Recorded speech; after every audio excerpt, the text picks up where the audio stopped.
G'day guys, it's Nathan from AllBrand Caravan Services.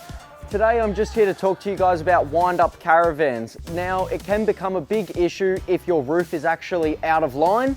It's an easy way to check it, guys. If you've got a tape measure at home, you can wind your van all the way up, measure from this base here all the way up to where the bottom of your roof is. If you measure all four corners and they're dead even, happy days. Whereas if you do measure them and they're out by more than about 5 to 10 mil, 5 to 10 mil is okay. Although if it's higher than 10 mil, I would definitely come on down to AllBrand, come see us. We can adjust that for you, or there may be an underlying problem there that's making it sag down. Could be weight distribution of the roof itself with different hatches, awnings, air conditioners, etc. It also could just be out of adjustment by the cables getting tangled up in transit.